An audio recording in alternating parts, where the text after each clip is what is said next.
สางหรือว่าบริษัทของ Freedom พวกเขานะมีขนาดอยู่20 คูณ 30แล้วก็แบ่งออกเป็นอยู่4ห้องแต่ละห้องเดี๋ยวจะมีฟังก์ชันแบบนี้เข้าเบิ่งกันเลย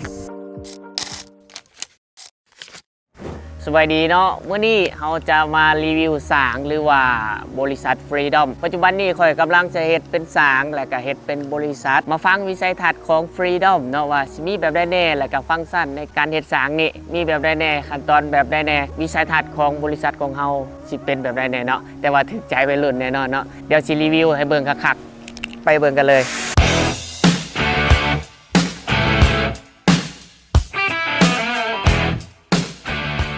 สำหรับสั้นหนึ่งเนาะทางหน้านี่เขาจะเป็นเฮ็ดเป็นห้องรับแขกหรือว่าห้องรับลูกค้าเนาะห้องนี้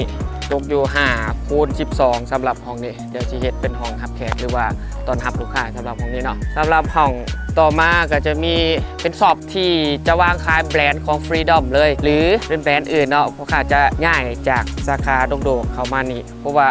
อยู่โดกๆจำกัดในการไว้เครื่องหลายและก็ค่าเช่าโคตรข้างจะโคตรสูงโคตรแพงเลยกันเลยว่าจะใหญ่มาผีจนเบิดเนาะไปเบิ่งของที่2เลยสำหรับห้องต่อไปก็จะเป็นมีตัดเย็บหรือว่าเฮ็ดเป็นแบรนด์เนาะผู้ใดที่สนใจอยากสร้างแบรนดิ้งเสื้อยืดเนาะติดต่อมาได้เลยอยากให้แบรนด์ของคนลาวแล้วก็แบรนด์เสื้อผ้าอยู่ในลาวเนี่ยมีหลายๆแบรนด์อยากให้มันเดือดๆว่าซะในการเฮ็ดบริษัทในต่อไปของ Freedom เนาะจะมีห้องตัดเสื้อเย็บเสื้อพิมพ์เสื้ออย่างต่างๆเนาะแล้ววันนี้สำหรับห้องถึงชั้น2เขายังมีอยู่4ห้องเด้อห้องที่1จะมีห้องการเป็นห้องการห้องเฮ็ดเวียกเนาะมันจะเป็นเวียกการตลาดแอดมินเวียกอย่างต่างๆเขาจะเฮ็ดเป็นรวมอยู่ห้อง1อยู่ชั้น2แล้วก็ห้องที่2เขาจะเฮ็ดเป็นสตูดิโอเขาจะรับถ่ายภาพพร้อมแล้วก็รับรีวิวสินค้าเนาะผู้ใดมีสินค้าแบบใด Freedom เฮาเวลคัมเฮ็ดเป็นโปรดักชั่นบ่หรือว่าเฮ็ดเป็นโฟโต้ให้เนาะแล้วก็ห้องที่3เขาจะเฮ็ดเป็นห้องนี้เขาจะเฮ็ดเป็นห้องประชุมอาจจะเฮ็ดเป็นห้องประชุมกับทีมงานบอหรือว่าผู้ใดอยากเช่าสถานที่ในละแวกใกล้เคียงสามารถเช่าได้เนาะห้องที่4นี่ยังคิดภาพออกว่าจะเป็นห้องแบบใดอาจจะเป็นบอนเวียนเครื่องบ่หรือว่าบอนพนักงานอยู่เนาะแล้วก็สร้างของเขาหรือว่าบริษัทของเขาเป็นโครงเหล็กเกือบเบิดเนาะตอนนี้สร้างกำลังจอดคันใดนี่ก็แม่นสร้างหรือว่าบริษัทเนาะอีกหนึ่งความภาคภูมิใจของข้าพเจ้าเองและก็แฟนที่เฮ็ดมานำกันก็บ่คิดว่าจะมาฮอดจุดนี้แล้วก็บ่คิดว่าตัวเองจะเฮ็ดได้ปานนี้เนาะล้มลุกคลุกคลานอีหยังมาก็ค่อนข้างจะหลายเนาะบ่คิดว่าเด็กน้อยอายุ25 26ปีจะเฮ็ดได้ซำนี้เนาะหลายๆคนก็อาจจะว่ามันเป็นเพียงเล็กน้อยแต่สำหรับข่อยเพราะมันยิ่งใหญ่หลายแล้วก็รู้สึกว่าเฮ็ดได้เซยบ่อีหยังต่างๆเนาะข่อยกับแฟนข่อยก็ล้มลุกคลุกคลานอีหยังมาหลายก่อนสิได้ซำนี้เนาะอีกวิสัยทัศน์อันหนึ่งของบริษัทของพวกเขาเนาะสำหรับนักเรียนนักศึกษาฟังไว้เนาะอยากเป็นบริษัทอันดับต้นๆของประเทศลาวที่วัยรุ่นอยากเข้ามาเฮ็ดเวียกเนาะ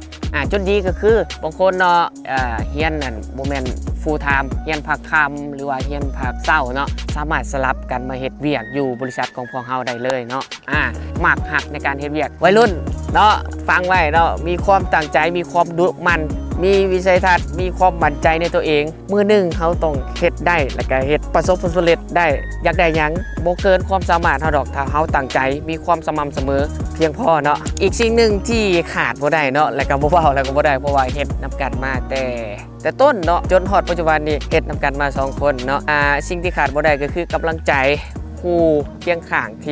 ที่ดีแล้วก็ให้กำลังใจกันตลอดว่าจะเฮ็ดผิดเฮ็ดถูกอย่างต่างๆก็บ่ว่ากันก็ให้กำลังใจกันเนาะในปัจจุบันนี้ก็คือแฟนของข้อยเองหัวหน้าใหญ่ของบริษัท Freedom เนาะ